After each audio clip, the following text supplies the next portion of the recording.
오늘의 말씀 창세기 14장 1절로 16절 말씀입니다. 당시에 시날 왕 아므라멜과 엘라살 왕 아리옥과 엘람 왕 그돌라오멜과 고임 왕 디달이 소돔 왕 베라와 고모라 왕 비르사와 아드마 왕 시납과 스보임 왕 셀메벨과 벨라 곧 소알 왕과 싸우니라. 이들이 다 시딤 골짜기 지금의 염해에 모였더라. 이들이 12년 동안 그돌라오멜을 섬기다가 제13년에 배반한지라. 제14년에 그돌라오멜과 그와 함께한 왕들이 나와서 아스롯 가르나임에서 르바임 족속을, 함에서 수수 족속을, 사웨 기랴다임에서 엠 족속을 치고 호리 족속을 그 산 세일에서 쳐서 광야 근방 엘바란까지 이르렀으며 그들이 돌이켜 엔미스밭 곧 가데스에 이르러 아말렉 족속의 온 땅과 하사돈 다말에 사는 아모리 족속을 친지라. 소돔 왕과 고모라 왕과 아드마 왕과 스보임 왕과 벨라 곧 소알 왕이 나와서 시딤 골짜기에서 그들과 전쟁을 하기 위하여 진을 쳤더니 엘람 왕 그돌라오멜과 고임 왕 디달과 시날 왕 아므라멜과 엘라살 왕 아리옥 네 왕이 곧 그 5 왕과 맞서니라. 시딤 골짜기에는 역청 구덩이가 많은지라. 소돔 왕과 고모라 왕이 달아날 때에 그들이 거기 빠지고 그 나머지는 산으로 도망하매 네 왕이 소돔과 고모라의 모든 재물과 양식을 빼앗아가고 소돔에 거주하는 아브라함의 조카 롯도 사로잡고 그 재물까지 노력하여 갔더라. 도망한 자가 와서 히브리 사람 아브라함에게 알리니 그때 아브라함이 아모리 족속 마므레의 상수리 숲을 근처에 거주하였더라. 마므레는 에스골의 자매요 또 아넬의 형제라. 이들은 아브라함과 동맹한 사람이었더라. 아브라함이 그의 조카가 사로잡혔음을 듣고 집에서 길리고 훈련된 자 318명을 거느리고 단까지 쫓아가서 그와 그의 가신들이 나뉘어 밤에 그들을 쳐부수고 다메섹 왼편 호바까지 쫓아가 모든 빼앗겼던 재물과 자기 조카 롯과 그의 재물과 또 부녀와 친척을 다 찾아왔더라. 아멘. 오늘 말씀을 통해서 함께 나누고자 하는 설교의 제목은 가나안 전쟁과 롯의 구출입니다. 그리고 오늘 본문엔 포함되어 있지 않지만 또 이 본문에 나오는 전쟁이 끝나고 나서 귀한 만남을 가졌던 멜기세덱에 대해서도 잠깐 나누고자 합니다. 아브라함이 가나안에 거주를 하기에 얼마 안 된 시점에서 전쟁이 일어났습니다. 전쟁이 일어났는데 뭐 그냥 동네 전쟁이 아니라 가나안 전체가 엉망이 되어버리는 그런 전쟁이었습니다. 왜냐하면 오늘 본문 말씀을 잘 읽어보시면 뭐 그대로 다 드러납니다. 12년 동안 그돌라오멜이라는 왕을 이 가나안 족속들이 잘 섬겼다고 하는데 그러다가 제13년에 배반했다고 그랬어요. 근데 이제 배반한 이유가 있겠죠. 가나안에 기근이 닥쳤을 거예요. 그러니까 이제 살기 힘들어졌는데 세금 또는 조공을 좀 낮춰주든지 탕감해주든지 해야 그나마 이제 잘 살 텐데 좀 그러지 못했을 거예요. 지배자들은 피지배자들의 입장을 잘 이해를 못합니다. 그래서 이 가나안에 불어닥친 기근을 해결하기 위해서 굶어 죽더니 차라리 우리가 싸워서 아예 저들로부터 벗어나자, 독립하자 뭐 이런 생각을 가지고 이제 전쟁을 한 것 같아요. 근데 이제 그쪽 사람들이 누굽니까? 사실 지금으로 말하면 항상 이 이스라엘 그 땅덩어리는 전쟁터였어요. 지금까지도 전쟁터잖아요. 항상 이쪽에 메소포타미아 쪽에서 그쪽에서 볼 때 이렇게 오는 거죠. 이쪽에서 이제 팔레스타인 쪽으로 이렇게 와서 이렇게 쭉 내려가는 바로 그쪽 사람들. 이란, 이라크 사람들이에요. 아유, 바벨론, 페르시아 이런 사람들. 그쪽에서 항상 이쪽을 이제 세력을 확장하다 보면 꼭 딱 맞춰요. 예. 반도는 아니지만 이 팔레스타인 지역이 우리나라처럼 굉장히 지정학적으로 그 아시아와 아프리카와 유럽 중간 딱 지점이에요. 그러다 보니까 어떤 나라가 이렇게 확장을 하게 되면 꼭 그 지점을 지나가게 돼 있어요.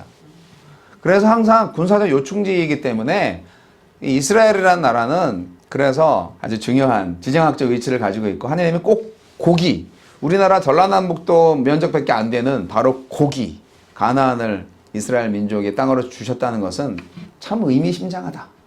전 항상 그렇게 생각합니다. 유대인들하고 저희하고 이 지정학적으로도 굉장히 비슷한 그 입장이 돼요. 의무병으로 하는 나라가, 의무적으로 군대를 가야 되는 나라가 세계에 몇 개 안 돼요. 그 중에 이스라엘과 우리나라는 아주 세계적으로 독보적입니다. 이스라엘은 여군도 가야 됩니다. 하여간 전쟁이 났습니다. 그랬더니 이제 전쟁이 어떻게 났냐?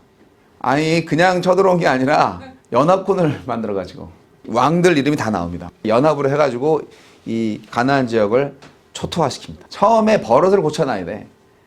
아니 왜 그 반란 지역이 아닌 지역까지도 싹 쓸어버렸냐고요. 그리고 백성들은 영문도 모르는 채 왜 포로로 끌려가야 되냐고. 얼마나 불쌍해.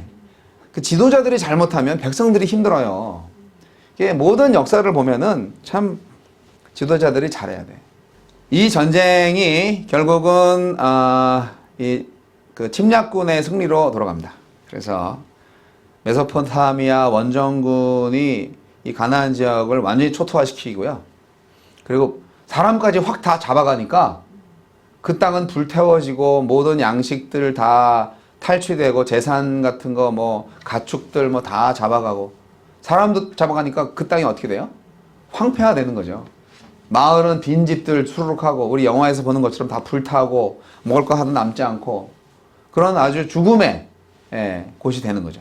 근데 이제 그런 것이 그냥 일어나느냐, 저절로 일어나느냐? 아니요. 하나님의 섭리였다. 하나님의 역사였다. 무엇을 위해서? 하나님은 다 계획이 있어요. 이 전쟁을 통하여서 아브라함이라는 인물이 이 가나안 지역에 등장합니다. 가나안이라는 무대에 등장합니다. 그냥 외부에서 이주한 사람이에요. 예. 가나안에서 오랫동안 살았던 사람들은 아브라함 저 뭐하는 사람이지? 했지만 나름대로 와서 이렇게 조용하게 살던 사람인데 조카 롯이 사로잡혀 갔다는 소리를 들으니까 도저히 가만히 있을 수가 없어요. 그래서 사병을 이끌고 왜 318명이라는 사병 숫자를 여기 썼을까요? 이거는 뭐 여러 가지로 볼 수 있지만 우리가 개인적으로 생각할 때는 와 개인 집안에 부대가 있다는 거는 참 큰 집이네 라고 생각할 수 있어요. 그런데 나라로 생각하면 뭐 일개 뭐 아주 자그마한 성의 영주보다도 못한 거예요. 그냥 이 사람들은 내가 볼 때는 모르겠어요. 잘 훈련된 용사라고 하니까 아브라함은 자기의 재산과 가족들을 지키기 위해서 평소에 잘 준비를 한 것 같아요. 그것이 자기 친척, 자기 조카 롯을 구하기 위한 용도로 사용될 줄은 아브라함도 몰랐겠죠. 하지만 생각해 보세요. 그쪽은 5 왕이 연합을 해서 온 왕의 군대들이에요. 상대가 안 되잖아요. 그러니까 318명이라는 숫자는 그쪽은 최소한 3만 명은 넘을걸? 하는 그런 생각을 하게끔 만들도록 얼마나 이 숫자가 그들과 싸우기에는 적은 숫자인가라는 것을 역사적으로 기록하기 위해서 이렇게 디테일하게 써지 않았나. 저는 그렇게 생각을 해요. 아유, 요 인원 갖고 뭘 하겠어.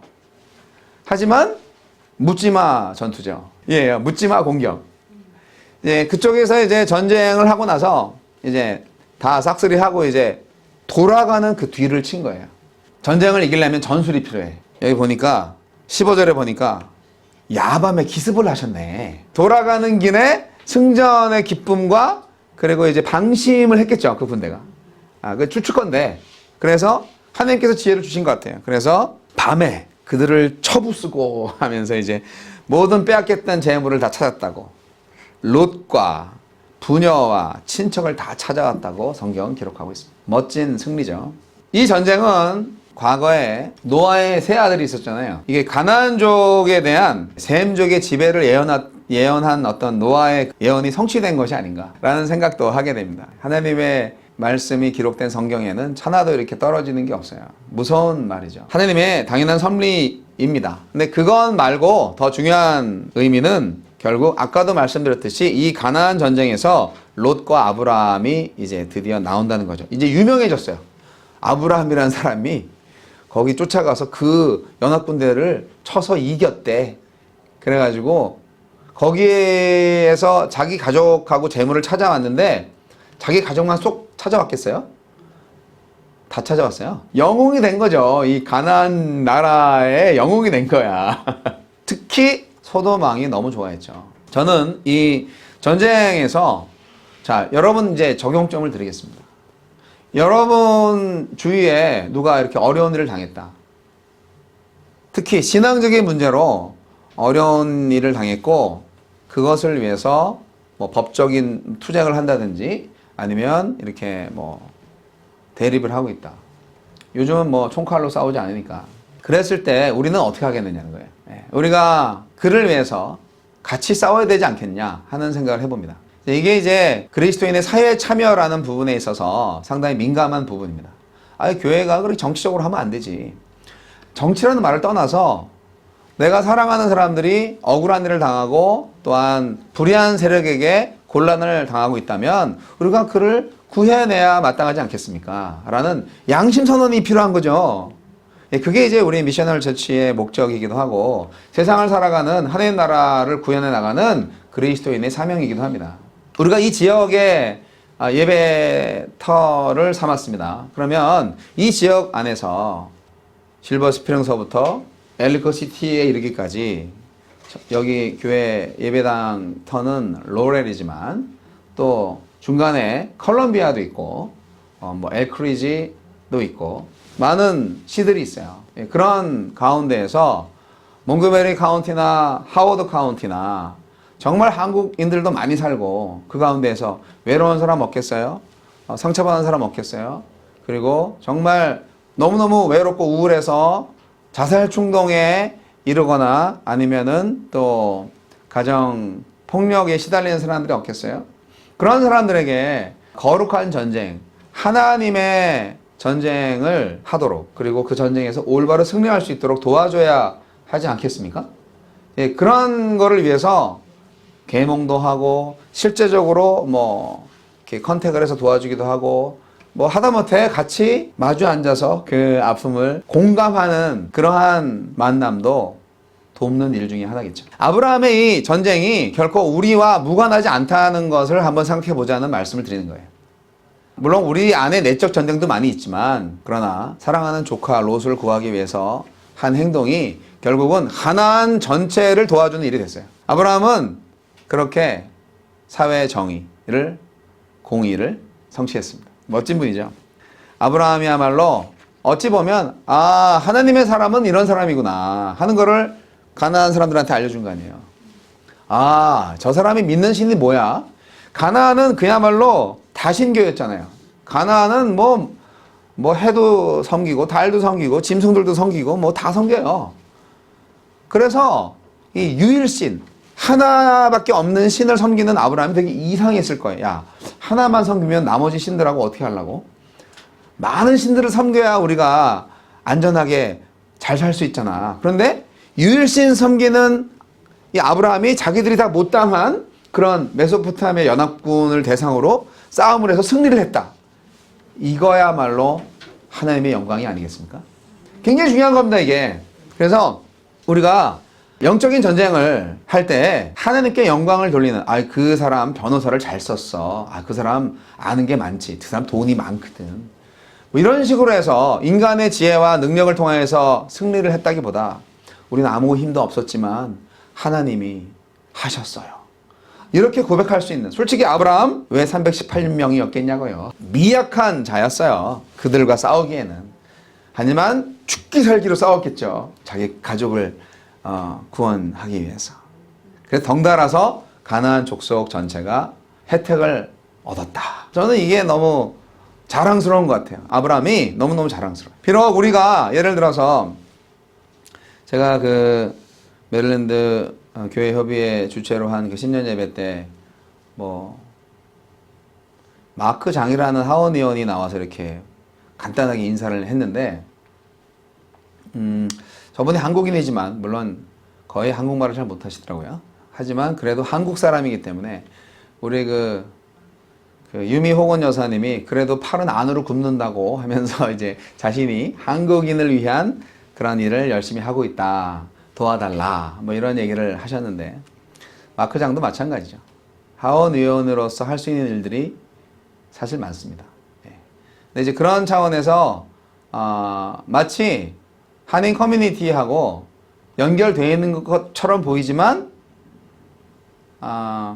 그렇게 또 연결이 잘 안 되어 있는 게 사실입니다. 이게 교회가 너무 종교적인 일, 개인 신앙의 일만을 다루는 그러한 단체로서 그 기능을 하는 경향이 사실 많습니다. 그래서 우리가 한번 좀 넓게 생각을 해보는 계기가 됐어요. 그래서 지역사회에 필요한 부분이 있다면 그래도 뭐 하원의원 한 명이 그래도 한국 사람인데 출신이 그러면 또 편하게 가깝게 얘기를 해서 이 지역에 메릴랜드에 필요한 것들을 건의할 수도 있지 않겠나. 뭐 이런 것도 하나의 어떤 하나님의 통치를 실현하기 위한 노력 중에 하나라고 저는 생각을 합니다. 뭐 한국 사람이 아니더라도 여하튼 우리가 모든 위정자들을 위해서 기도하면서 실제적인 어떤 건의사항들, 우리가 살고 있는 커뮤니티에, 카운티에 필요한 것들을 건의하거나 또는 공급하거나 또 봉사할 수 있는 얼마든지 우리가 그런 기회를 잡을 수 있다고 저는 생각을 합니다. 그래서 우리 생각을 좀 이렇게 넓힐 수 있었으면 좋겠다는 생각을 합니다. 아브라함처럼. 이런 기여를 할 수 있을 거라고 저는 믿어요. 우리가 다 아브라함이에요. 그래서 여러분 생각을 좀 넓게 하시고, 자, 아브라함은 어려움을 당한 형제를 도와줘야 한다는 강한 사랑의 마음을 갖고 있었던 사람이었습니다. 사실 이 아브라함이 예수님을 예표합니다. 예수님은 죄로 인하여서 죽을 수밖에 없는 가련하고 불쌍한 인류를 위해서 십자가를 지셨잖아요. 그분이 온몸을 던졌잖아요. 신앙은 불가능한 일을 가능케 합니다. 진짜 아브라함의 이 메소포타미아 연합군과의 전쟁은 거의 불가능에 가까운 일이었어요. 그러나 아브라함한테는 신앙이 있었어요.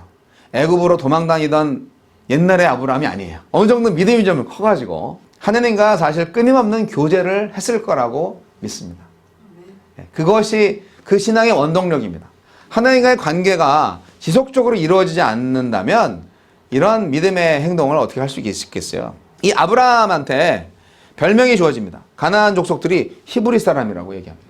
히브리라는 말은 강을 건너온 자라는 뜻이 있습니다. 이 창세기에서 히브리 사람으로 처음 불려지는 그런 장면입니다. 여러분, 이 세상 속에 살면서 아브라함이 이제 유명해졌다는 사실에 주목하시기 바랍니다. 유명해지기 싫어하시는 분들 있죠. 실제로 유명해지는 걸 정말 죽어도 싫어하는 사람이 있어요. 나 평범하게 조용하게 살래. 이렇게 하시는 분들이 있어요. 그런데 유명해지기 위해서 한 게 아니라 결과적으로 유명해진다면, 그리고 그것이 하나님의 계획이었다면 그거 무시하시면 안 되죠. 받아들이셔야 되는 거예요. 아브라함처럼. 아브라함 유명해졌어요. 가나안 원주민들한테 그야말로 특별한 존재로 부각됐어요. 이제 이거는 하나님의 섭리였다고 저는 정말 믿습니다.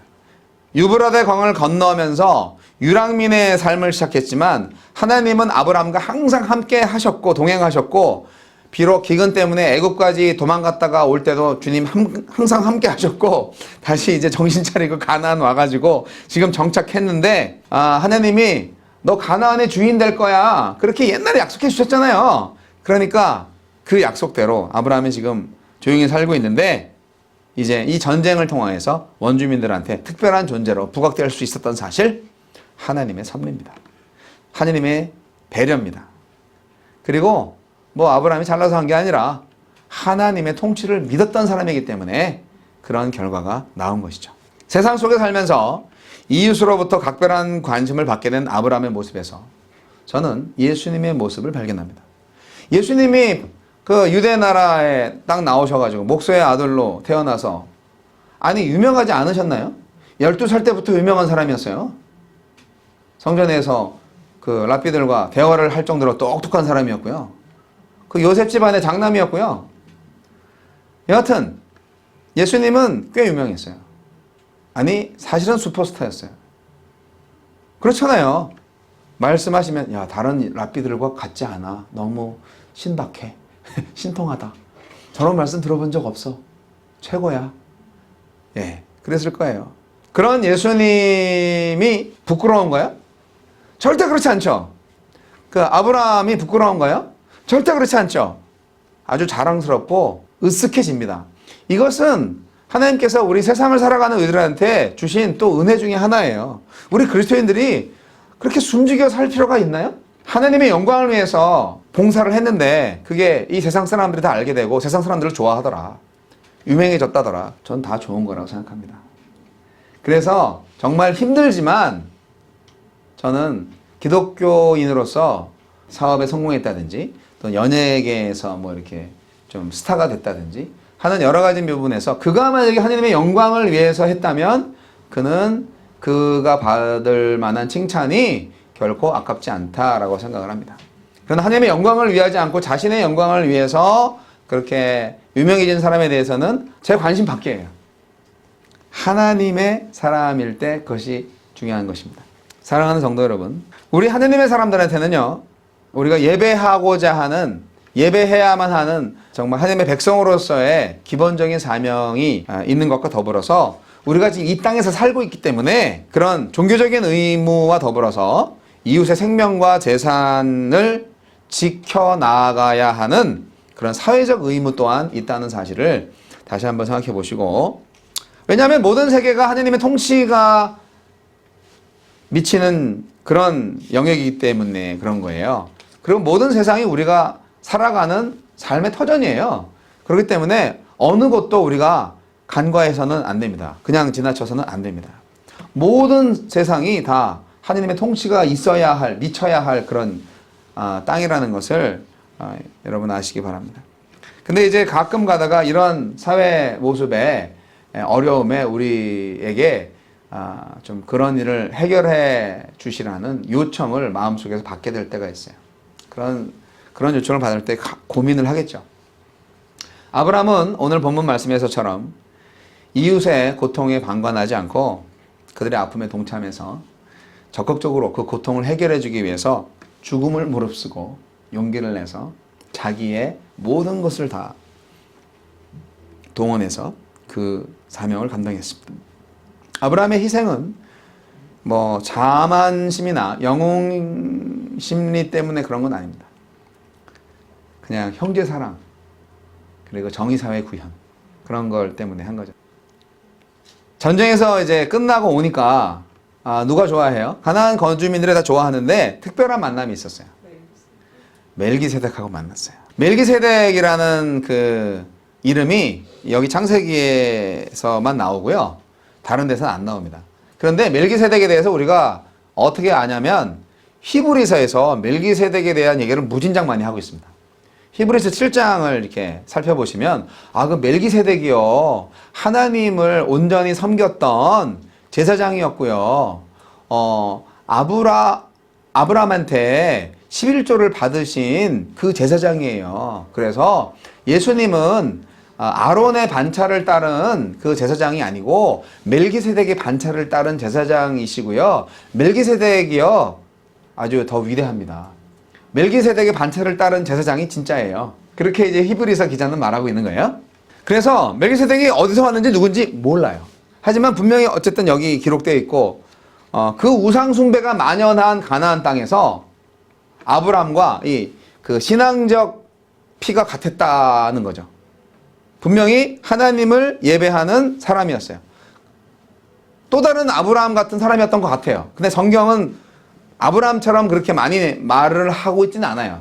하지만 여기 잠깐 나와요. 그런데 아브라함이 이제 이 멜기세덱한테 존경을 표시하고 감사를 표시하고 11조를 바쳤다. 이것은 어떻게 보면 하나님의 사람으로 당연히 인정을 하는 것이고 하나님의 사실 그 당시에 제사장은 어떻게 보면은 하나님 중개자잖아요. 하나님과 백성을 중개하는 아주 절대적인 존재를 우리가 짐작할 수 있는데 고대 사회의 제사장의 권위가 얼마나 중요한지 여러분 아실 겁니다. 왕이면서도 제사장이었어요. 분명히 살렘 왕으로 나오잖아요. 그래서 이 멜기세덱과의 만남을 중요하게 보셔야 됩니다. 멜기세덱은 이제 그리스도와 같은 의의 왕이고 평강의 왕이고 출신이 어디로부터 왔는지 모를 초월적 존재이고 영원히 존재한 제사장입니다. 이게 히브리서 7장 1절로 3절에 나와 있는 말씀인데요. 다윗도 예언을 한 바 있습니다. 멜기세덱 반차가 제사장이 될 것이다 라고 예언을 했어요. 그거는 히브리서 7장 11절로 19절 나와 있어요. 레위 제사장직이 좀 불완전하기 때문에 레위 계열을 대신해서 멜기세덱 반차가 제사장이 될 것이다. 이런 예언을 한 적이 있습니다. 그래서 이 멜기세덱의 반차를 쫓아나신 예수 그리스도가 세상과의 영적 싸움으로 피곤한 우리한테 쉼을 주시는 거죠. 그렇잖아요. 지금 아브라함이 돼서 우리가 아브라함처럼 돼서 전쟁하고 왔어. 근데 그리스도께서 멜기세덱 반차에 그리스도께서 우리를 위로하시는 거예요. 우리한테 술 한잔 하지 하면서 좀 쉬게 하면서 이렇게 쉼을 주시는 그런 광경을 상상을 해보시는 거죠. 우리가 영적 전쟁에서 승리하면 그리고 힘들고 어렵고 그래서 우리가 정말 나무 밑에서 막 지쳐 쓰러질 때 우리 주님 오셔가지고 우리를 위로하신다는 겁니다. 내가 너를 사랑하고 나는 언제나 너와 함께 있고 참 잘했고 그리고 너는 죽지 않을 것이다. 그런 말씀을 해주실 거라는 것을 오늘 아브라함이 받은 위로를 통해서 확신할 수가 있습니다. 우리 예수님은 이 땅에 진정한 평화를 정착시킬 평강의 왕이라는 사실, 멜기세덱 반차를 따른 그리스도였기 때문에 오늘 아브라함과 멜기세덱의 만남을 통하여서 다시 한번 예수 그리스도의 그 중보자적 역할, 참된 제사장이심을 확신할 수가 있습니다. 여러분, 우리는 지금 영적인 전쟁터에 있습니다. 스몰 비즈니스를 하시는 분들은 맨날 전쟁이죠. 그런 것도 전쟁인데 그 전쟁 가운데에서 하나님하고 씨름하는 부분이 있어요. 내 안에 전쟁이 있어요. 그게 정확히 뭔지 하나님과 여러분만 아십니다. 하지만 중요한 것은 반복해서 말씀드리지만 아브라함이 롯이 포로로 잡혀갔다는 소식을 듣고 지체 없이 그를 구하려 318명의 사병을 이끌고 그 단이라는 곳까지 쫓아가가지고 거기서 조카 롯을 구하기 위해서 가나안의 족장들과 합류해서 소돔 왕의 편에 서서 싸웠다 하는 것을 기억하시기 바랍니다. 소돔 왕은 우상 숭배하는 사람이에요. 믿지 않는 사람이에요. 우리가 신약 성경에서 믿지 않는 자와 멍에를 같이 하지 말라 이런 말씀도 들었습니다. 그러나 지금 아브라함은 믿음 없는 사람들과 함께 일하고 있어요. 그들과 함께 일하지 않으면 안 되는 상황이에요. 그런데 결과는 어떻게 됐어요? 믿음 없는 사람 앞에서 조금도 주저하지 않고 하나님의 제사장인 멜기세덱한테 영광 돌렸어요. 그러니까 뭐냐면 우리가 믿지 않는 자와 함께 일할 수 있어요. 여러분의 직원이나 여러분의 사장이 어떻게 다 예수 믿는 사람일 수가 있어요. 그럴 수는 없어요. 그러나 하나님이 믿는 자와 믿지 않는 자를 다 통치하시는 것을 또한 믿을 수 있어요. 우리는. 그렇기 때문에 아브라함처럼 우리가 동역할 수 있지만 중요한 것은 불신자들 앞에서 하나님 섬김, 하나님께 예배, 11조 드리고 찬양하고 이러한 것을 숨기지 말라는 거예요. 숨길 필요가 없다는 거예요. 이 상태는 지금 그런 상황이죠. 왜냐하면 지금 소돔 왕은 지금 수혜를 입은 사람이니까 당당하게 되니까. 그래서 사실은 바울 사도가 머리를 잘 쓴 게 지도자들을 위해서 기도해야 된다고. 로마의 법을 지켜야 된다고. 그래야 이제 높은 사람들을 빨리 이제 예수 믿게 해가지고 그들의 어떤 권력이나 모든 상황을 통해서 복음을 더 빨리 전파할 수 있겠다라는 생각을 했던 거죠. 오늘 아브라함은 이제 스타가 됐습니다. 가나안의 스타가 됐고, 결론적으로 말씀드리면 여러분 유명해지셔도 됩니다. 두려워하지 마세요. 그리고 소돔 왕조차도 감사하다고. 그리고 옆에 이제 예배하고 헌금하고 그럴 때 아무 소리 안 할 정도로 우리가 부와 권력을 얻으시면 더 좋습니다. 할 수만 있다면. 그러나 중요한 것은 그러한 승리를 얻었을 때, 그러한 부와 권력을 가지고 있을 때 더더욱더 하나님의 위대하심을, 하나님의 은혜임을 알고 그분을 예배할 수 있어야 된다는 사실입니다. 사람들은 보통 많은 것을 가지게 되면 교만하고 그리고 시험에 빠지는 경우가 많습니다. 그러나 아브라함은 일찍이 이제 애굽에서 자기가 거짓말해가지고 여러 가지 어려운 일을 당하면서 뭐 자기가 내가 아무리 뭘 꾀를 써도 안 되고 돼도 요만큼인데 하나님이 하시면 진짜 이만큼이고 정말 다르구나 하는 거를 몸소 체험한 거잖아요. 우리도 좀 그런 체험을 좀 많이 받으셨으면 좋겠어요. 그래서 내 방법대로라기보다는 하나님 방법대로 할 때 우리가 상상할 수 없는 복을 누릴 수 있으리라. 그리고 그러한 가운데에서 절대로 우리가 자만하지 않고 더욱더 하나님을 예배하고 기쁨으로 11조를 바치면서 모든 다른 사람들한테 하나님의 영광을 드러낼 수 있으리라. 이런 기대감을 한번 가져보세요. 아브라함이 자신의 여호와 신앙을 조금도 부끄러워하지 않았다는 그 사실을 기억하면서 우리가 믿지 않는 친구들, 믿지 않는 가족들 앞에서 그리스도를 고백하고 그리스도를 선포하는 일이 좀 많이 있었으면 좋겠습니다. 어떠한 경우에서라도 우리의 구원자 되시는 하나님을 떳떳하게 입으로 시인하고 선포할 수 있어야 됩니다. 저는 여러분 모두가 아브라함처럼 우리가 살고 있는 작은 세계라도 어려움에 닥쳤을 때 그 어려움을 해결할 수 있는 용기를 가진 개척자로서 또 헬퍼로서 또 오피니언 리더가 될 수도 있고 모든 면으로 하나님의 사람으로 그 사명을 잘 감당하시길 바랍니다. 그래서 그 하나님이 주신 사명을 통하여서 우리가 살고 있는 이 세상이 이렇게 복된 세상, 회복된 세상, 뭔가 잃어버린 것을 다시 되찾아오는 기쁨이 있는 세상, 그리고 예배가 있는 바로 그러한 만남이 이루어지는 세상으로 바꿔지기를 바랍니다. 여러분, 우리는 롤에 살든 락빌에 살든 풀턴에 살든 어디에 살든 하나님은 저와 여러분과 함께 하십니다. 그리고 우리 주위에 많은 사람들이 있습니다. 정말 하나님의 대사 아브람처럼 생각하시고 행동하시고 말씀하시고 그들과 더불어서 하나님의 영광을 드러내며 함께 평화롭게 사랑하며 섬기며 사시기를 바랍니다.